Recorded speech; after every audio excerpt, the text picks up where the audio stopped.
Hi hello welcome to Vani's kitchen. ఈరోజు వాణీస్ కిచెన్లో ఒక స్పెషల్ ఫ్రై అండి, క్యారెట్ శనగపప్పు ఫ్రై. చాలా చాలా సూపర్ అండ్ టేస్టీగా ఉంటుంది. మీరు కూడా మీ ఇంట్లో ట్రై చేయండి. జనరల్గా పెసరపప్పు కొబ్బరి వేసి మనం క్యారెట్ చేస్తాము. ఇలాగ శనగపప్పు వేయటం వల్ల మంచి టేస్ట్ అనేది యాడ్ అవుతుంది క్యారెట్కి. ఈ ఫ్రై అయితే మనం సైడ్ డిష్ కింద బాగా యూజ్ చేసుకోవచ్చండి. సాంబార్ వాటితో పాటు చాలా చాలా బాగుంటుంది. సో ప్రాసెస్ అయితే స్టార్ట్ చేద్దాం. ముందుగా 1 ఇంచు అల్లం తీసుకొని, అలాగే ఒక 5 పచ్చిమిరపకాయలు తీసుకొని పేస్ట్ చేసి పక్కన పెట్టుకోండి. ఇప్పుడు 1 గంట పాటు నానబెట్టిన శనగపప్పు 1 కప్పు తీసుకున్నానండి. అది తీసి కళాయిలో వేసుకొని శనగపప్పుకి సరిపోయినంతగా వాటర్, అంటే ఒక 3 కప్పులు వాటర్ అయితే వేసి బాగా బాయిల్ చేసుకోవాలి. ఒక 5 మినిట్స్ ఇలా మూత పెట్టేస్తే శనగపప్పు కొంచెం బద్దబద్దగా ఉడికిపోతుంది. అప్పుడు మనం దీంట్లో ముందుగా కట్ చేసి పెట్టుకున్న క్యారెట్ అయితే వేసుకోవాలి.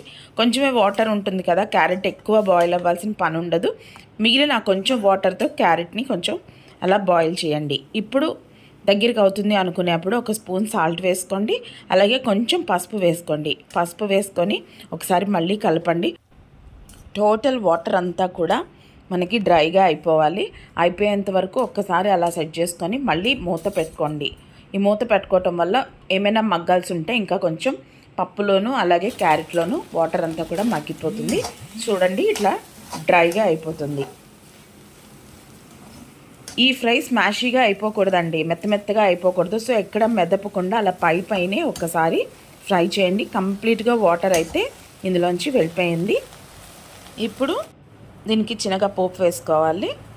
కావలసినంత ఆయిల్ తీసుకొని ఎక్కువగా వెల్లుల్లిపాయలు అయితే వేసుకోవాలండి. వెల్లుల్లిపాయలు మంచి టేస్ట్ అనేది ఇస్తుంది. అలాగే కొంచెం శనగపప్పు, ఆవాలు,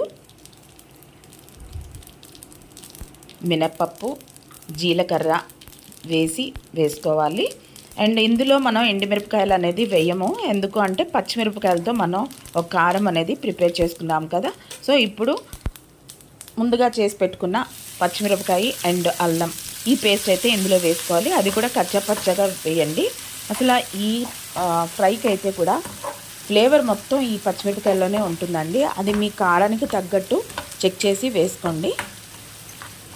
చాలా చాలా గుమగుమలాడుతూ వస్తుందండి. ఎప్పుడైతే క్యారెట్లో మనం ఇది కలిపామో లాస్ట్లో కొంచెం కరివేపాకు కూడా వేసుకొని బాగా వేయించేసుకోవాలి. ఈ పోపు అంతా కూడా నిదానంగా చిన్నగా వేయించుకుంటే ఆల్రెడీ మనం ముందుగా చేసి పెట్టుకున్న శనగపప్పు అండ్ క్యారెట్లో ఇప్పుడు ఈ ఫ్రై అనేది మనం మిక్స్ చేయాలి. ఈ ప్రాసెస్లో చేయండి. ముందే పోపు వేసేసి తర్వాత క్యారెట్ అలాగే పక్కన ఉడికించుకొని శనగపప్పు ఇలాంటివి చేస్తూ ఉంటాము. అలా చేయటం వల్ల వేరే టేస్ట్ వస్తుంది. ఇలా చేయటం వల్ల టేస్ట్ అనేది చాలా డిఫరెంట్గా ఉంటుంది. మీరు ఆ డిఫరెన్స్ అనేది గమనిస్తారు ఇలా చేయటం వల్ల. సో ఇప్పుడు ఈ పోపు అంతా కూడా ఇందులో వేసి ఫ్రై చేయండి.